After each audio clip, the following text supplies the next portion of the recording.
ଏ ପିୟୁଷ ମତାମତ ବଦଳୁଛନ୍ତି। ପିୟୁଷ ଥିଲେ ବି ଭୋଳାଶଙ୍କରରେ କ'ଣ ଅଧିକା ହେଇଥାନ୍ତା ମୁଁ କିଛି ବୁଝିପାରୁନି। ପିୟୁଷଙ୍କ ଭଳି ସେ ଗୋଟେ ସାମାନ୍ୟ କ'ଣ ଗୋଟେ ତୁଳସୀର ବୋଧ ସିଏ ଏକ୍ଜାକ୍ଟ ପିୟୁଷକୁ କାଟିଦେଲା ଭଳିଆ ହେଇଯାଉଛି ଆସୁଛି। ଆପଣଙ୍କୁ ନାଟକ ବିଷୟରେ କହିବା ପୂର୍ବରୁ ମୁଁ ଗୋଟେ ପୂର୍ବାଭାସ ଦେଉଛି। ଯେଉଁ ପୂର୍ବାଭାସ କ'ଣ ନା ଏଇ ଯାତ୍ରା କମିଟି ପ୍ରଯୋଜକ କମିଟି ଆକୁ ବ୍ୟାନ୍ କରିବା ତାକୁ ବ୍ୟାନ୍ କରିବା ଏଇ ଯେଉଁ ଜିନିଷ ଟିକେଟ୍ ଦର କମିଯିବା ଏଥିରେ କିଛି ପ୍ରଭାବ ପଡ଼ୁନି। ସବୁ ନାଟକର ମାନେ ନାଟକ କରୁଛନ୍ତି, ଟିକେଟ୍ ଯେଉଁ ରେଟ୍ ରହିବା କଥା ସେଇ ରେଟ୍ ରହିଛି।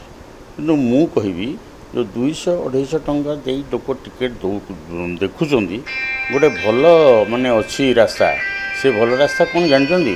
ସେଇଟା ହେଉଛି ପାଲଗଡ଼ା ଟିକେଟ୍। ପାଲଗଡ଼ା ଟିକେଟ୍ ମାନେ ପାଲ ଭିତରେ ଯେତେବେଳେ ଡୁଏଟ୍ ସରିବ ଆପଣ ପାଲ ଭିତରେ ବସିକି ଯାଇପାରିବେ, ବିଲକୁଲ ପଇସା ପଡ଼ିବ ନାହିଁ। ଆଉ ଗୋଟେ କଥା, ପ୍ରଥମ ଫେଜ୍ରେ ମୁଁ ଦେଖିଥିଲି ନାଟକ ଶିବାନୀ। ଯେଉଁ ନାଟକ ଶିବାନୀ ମୁଁ ଦେଖିଲି, ଶିବାନୀରେ ଯେଉଁ ବହି 3ଟି କରିଛି ମେମ୍ ସାହେବ, ଆଉ ଗୋଟେ କରିଛି ଆପଣଙ୍କର ରଜ ସୁନ୍ଦରୀ କି ସଜ ସୁନ୍ଦର, ରଜ ସୁନ୍ଦରୀ କି ସଜ ସିନ୍ଦୁର, ଆଉ ଗୋଟେ ବହି ସେ କରିଛି ଏଇ ମନ କାଶୀ ବୃନ୍ଦାବନ। ଯଦି ଆପଣଙ୍କୁ ତାକୁ ଭଲ ଭାବେ ଅନୁଶୀଳନ କରିବେ, 3ଟା ଯାକ ନାଟକ 3ଟା ଯାକ ବାଟରେ ବହୁତ ଭଲ ହେଇଛି। କିନ୍ତୁ ମୁଁ ଜଣକୁ ପଚାରିଲି ଏଥର ଆପଣଙ୍କର ଖଣ୍ଡଗିରି ପଡ଼ିଆରେ କେଉଁଟା ଚାଲିବ? ସେ କହିଲେ ମୁଁ ମୋର ମତାମତ ଦେଲି। ମୁଁ କହିଲି ଯଦି ଆପଣ ଏଇ ଯେଉଁ କରିବେ ଏଇ ମନ କାଶୀ ବୃନ୍ଦାବନ, ତାହେଲେ ସେ ଟିକେ ଲାଗିଯିବ ସିମିଲାରିଟି ଭଳି। ଲୋକ କହିବେ ଯଦି ବା ନାହିଁ, ଲୋକ କହିବେ ନାଇଁ ଏକୁ ଫଲୋ କରାହେଲା। କିନ୍ତୁ ରଜ ସୁନ୍ଦରୀ କି ସଜ ସୁନ୍ଦରୀ ବହିଟା ବହୁତ ଭଲ ଚାଲିବ। ଆଉ ଆପଣ ଦେଖନ୍ତୁ ଯେତେ ବ୍ରାଣ୍ଡେଡ଼ କଳାକାର ହେଲେ ମଧ୍ୟ ଶିବାନୀକୁ କେହି ମାନେ ଇଏ କରିବାଟା ହରେଇଦେବାଟା ବହୁତ ଅସମ୍ଭବ। ତାପରେ ଦେଖିଲି ଇନ୍ଦ୍ରଭୁବନ। ସମସ୍ତେ କହିଲେ ତାର ଗୋଟେ ବହି ହେଇଛି ନଅଙ୍କ ଦୁର୍ଭିକ୍ଷ। ରେଭେନ୍ସା ସାହେବ ଥିଲେ, ନଅଙ୍କ ଦୁର୍ଭିକ୍ଷ ହେଇଥିଲା, ଲୋକମାନେ କେମିତି ଘାସ ମାଛି ମାଟ ଖାଇଦେଇ ପଡ଼ୁଥିଲେ, ସେଇ ଜିନିଷଟାକୁ ମାନେ ଅତି ନିଖୁଣ ଭାବରେ ସେମାନେ ପ୍ରଦର୍ଶନ କରିଛନ୍ତି ଇନ୍ଦ୍ରଭୁବନରେ। ତାପରେ ଶିବାନୀ ଗଲା, ଇନ୍ଦ୍ରଭୁବନ ଗଲା, ତାପରେ ଯାଜ୍ଞସେନୀ ଦେଖିଲି ନୂଆ ନାଟକ। ସେଥିରେ ଆପଣଙ୍କର ସାନମଣି ଅଛନ୍ତି, ଏଇ ଯେଉଁ ସୁରେଶ ପଣ୍ଡା ଅଛନ୍ତି, ଜୁଲି ଅଛି, ରାଧା ଅଛି। ତାଙ୍କର ଗୋଟେ ନାଟକ ହେଇଥିଲା ଗ୍ୟାଙ୍ଗଷ୍ଟାର। ନାଁଟା ଗ୍ୟାଙ୍ଗଷ୍ଟାର, ଆପଣ ଭାବିବେ ଏଇ ଧୁମ୍ ଧଡ଼ାକ ହେଇ ଛୁରୀ ମରାମରି, କିନ୍ତୁ ସେଇଟା ନୁହେଁ। ସମାଜକୁ ସଚେତନ ଦେଲା ଭଳିଆ ନାଟକ ସେ ହେଇଥିଲା। ଆଉ 2ଟି ବହି ବି ରହିଯାରେ ଗାନ୍ଧୀ ବୋଲି ଗୋଟେ ନାଟକ, ସେ ବହି ବହୁତ ଭଲ ହେଇଥିଲା। 2ଟି ଗଲା, ସିଂହବାହିନୀ ଗଲା, ଇନ୍ଦ୍ରଭୁବନ ଗଲା, ନାଇଁ ସିଂହବାହିନୀ ଯାଇନି, ଆଉ ଧଉଳି। ଏ ବର୍ଷ ଯେଉଁ ଚଣ୍ଡାଶୋକ ନାଟକଟି ହେଇଛି, ସେ ଚଣ୍ଡାଶୋକ ନାଟକଟି ବର୍ତ୍ତମାନ ଧୀରେ ଧୀରେ ତା'ର ଫେଜ୍ ନେଉଛି, ଫେଜ୍ ନେଇ ଆସିଲେଣି। ଆଉ 2-3ଟା ହେଲା ପରେ ବହୁତ ବଢ଼ିଆ। ତା ଦେହରେ ଯେଉଁମାନେ ଅଛନ୍ତି, କିଏ ରୁଦ୍ର ଅଛି, ଲକ୍ଷ୍ମୀଧର ଭାଇ ଅଛନ୍ତି, ତାପରେ ଆପଣଙ୍କର ବେବିନା ଅଛି, କୁନ୍ତଳା ଅଛି, ସ୍ମରଣିକା ଅଛି। ବହୁତ ଭଲ ଭାବରେ ସେମାନେ କରୁଛନ୍ତି। ମୋଟାମୋଟି ଯଦି କହିବାକୁ ପଡ଼ିବ ଯେ କେଉଁ ଯାତ୍ରାର କାହାଣୀ ଏ ବର୍ଷ ଭଲ ଚାଲିବ ବୋଲି ଆପଣ ଅନୁଭବ କରୁଛନ୍ତି? ଶୁଣନ୍ତୁ, ମୋତେ ଯଦି ମୋଟାମୋଟି ଭାବିବେ କେଉଁ କାହାଣୀର ଚାଲିବ, ମୁଁ କହିବି ଶିବାନୀର ଚାଲିବ ଏଇ ଯେଉଁ ରଜ ସୁନ୍ଦରୀ ସଜ ସୁନ୍ଦର। ଇନ୍ଦ୍ରଭୁବନର ଏଇ ଚାଲିବ ଏଇ ନାଟକଟି ନଅଙ୍କ ଦୁର୍ଭିକ୍ଷ। ଯାଜ୍ଞସେନୀର କହି ହେଉନି, କିନ୍ତୁ ଗ୍ୟାଙ୍ଗଷ୍ଟାରଟା ଚାଲିବ। ହଁ, ମୁଁ କହୁଛି ଆପଣଙ୍କୁ, ସ୍ୱର୍ଣ୍ଣମଲ୍ଲୀ ଯାଇଥିଲା, ଏଇ ତାର କେତେ ଦୁଃଖ ଦେବୁ ଦେରେ କାଳିଆ, ଏଇ ମନ। ତାପରେ ଆଉ ଗୋଟେ ନାଟକ ଏବେ ନୂଆ ହେଇଥିଲା ଗୁହାରି ଶୁଣ ହେ ଇଏ, ସେଥିରେ ଆପଣ ଦେଖନ୍ତୁ ସୁବାସ ବେହେରା, ଭାବନା ଭାରି ଚମତ୍କାର ରୋଲ୍ କରୁଛନ୍ତି।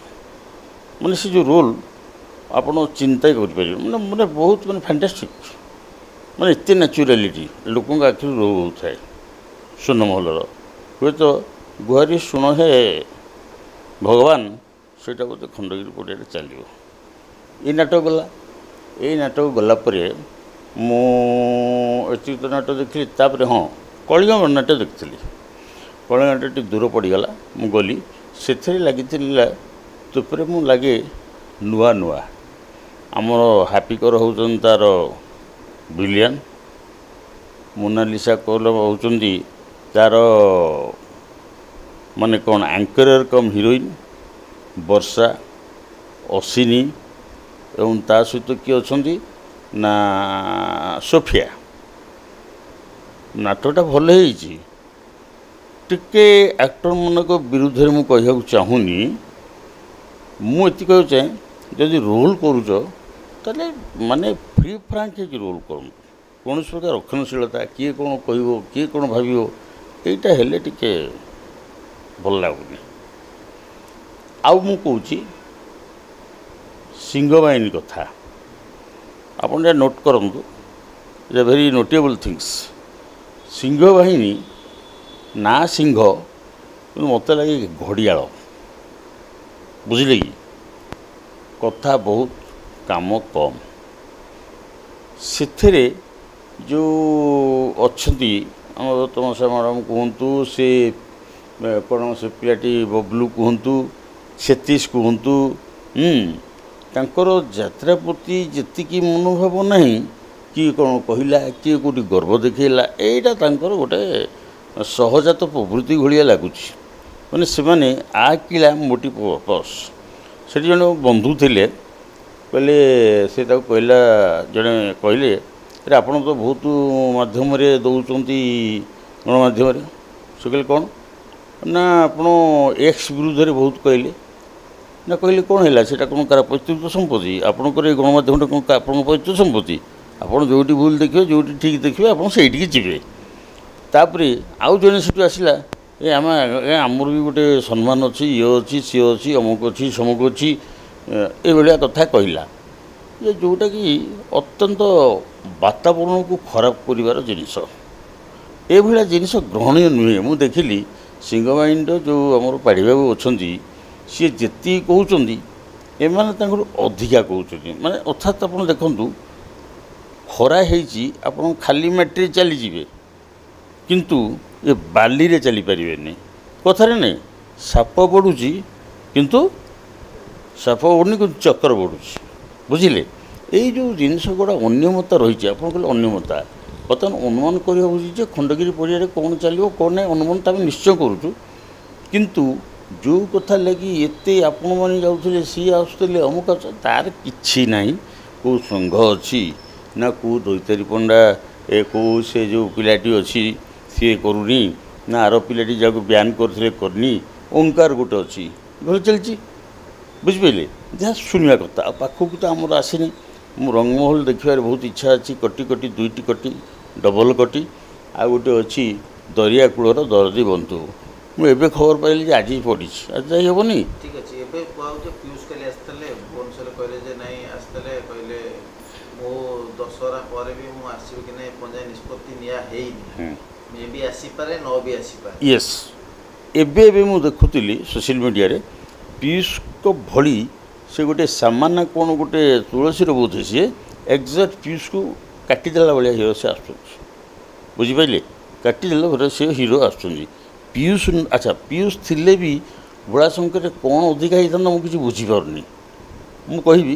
ଖରାପ ଲାଗୁଛି ତାଙ୍କ ନାଟକକୁ ଖରାପ କରିବାର କୌଣସି ଅଧିକାର ମୋର ନାହିଁ ହାର୍ଟ ଟଚିଂ ନାହିଁ ମୁଣ୍ଡ ନାହିଁ କି ଗଣ୍ଡି ନାହିଁ ଆପଣ ନାଟକ କ'ଣ ବୁଝିବେ ତେଣୁ ଦେଖନ୍ତୁ ମୁଁ ଗୋଟେ ଆଉ 2 ମିନିଟ୍ କହୁଛି ଆପଣଙ୍କୁ ନାଟ୍ୟ ଜଗତରେ କାହ୍ନା ହେଉ ଟିକି ହେଉ ଆପଣଙ୍କର ସେ ହାପିକର ହେଉ ମୁନାନମିତା ହୁଅନ୍ତୁ କି ମାମାଗୁନୁ ହୁଅନ୍ତୁ ଆଉ କାବେରୀ ପାଢ଼ୀ ହୁଅନ୍ତୁ ତାଇହା ଭାଇ ହୁଅନ୍ତୁ ଏମାନେ କ'ଣ କରୁଛନ୍ତି ସେମାନେ ନାଚ କରିବାକୁ ଆସିଥିଲେ ନାଚର ହିରୋଇନ୍ ହେଇଛନ୍ତି ଶୁଣନ୍ତୁ ଚାକିରି କରିବା ପାଇଁ ଯୋଗ୍ୟତା ଦରକାର କିନ୍ତୁ ବେପାର ବା ଧନୀ ହେବା ପାଇଁ ପଇସା ଦରକାର ନାହିଁ ବୁଝିଲେ ଚାକିରି କରିବା ପାଇଁ ଆପଣଙ୍କୁ ଗୋଟେ ପର୍ଟିକୁଲାର ମାନେ କ୍ୱାଲିଫିକେସନ୍ ଦରକାର ବେପାର ପାଇଁ କ'ଣ ଦରକାର ବେପାର କରିବା ପାଇଁ ଆଜି 5ମ କ୍ଲାସ୍ ପାଠ ପଢ଼ୁଥିବା ଲୋକ ଏଇ ଯେଉଁ କରୁଛନ୍ତି ସେମାନେ ତ କୋଟି କୋଟି ଟଙ୍କାର ମାଲିକ ଆପଣ ଏଇ ପାଖ ଅଞ୍ଚଳରେ ଦେଖୁନାହାନ୍ତି କୋଟି କୋଟି ଟଙ୍କା ଲୋକ ତାପରେ ଏଜୁକେଟେଡ଼ ଲୋକମାନେ ତାଙ୍କ ପାଖରେ କାମ କରୁଛନ୍ତି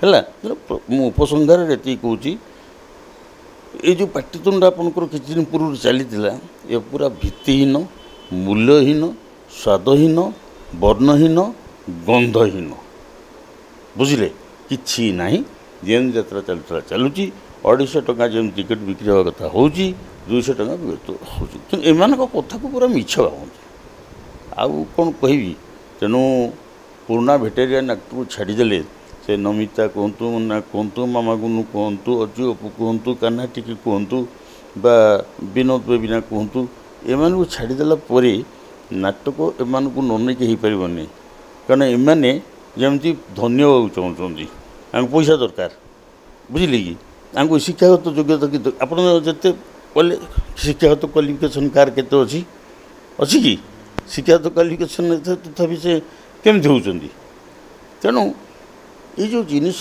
प्राकभास देखाऊँगी एमानकर कार संघ ना मूल ना चूल ना कि ना जी जहाँ चाहिए चलला हरि कले आ जड़े अच्छे हरि हरि कहे जोटा आप भाविए मोर अनुकूल अभिज्ञता मुझे कहूँ आ जहाँ कहूँ वास्तवता कथा कहूँ कि मिछ कहूँ आपको जहाँ कहूँ वास्तवता आप देखु शिवानीर चलो आपणकर यो रजसुनी सजसुंदरी आईटा चलो नौक दुर्भिक्ष यहीटा चलो गैंगस्टर है ये बही शिवानी चलो मुझे समीक्षक हिसाब से कहूँ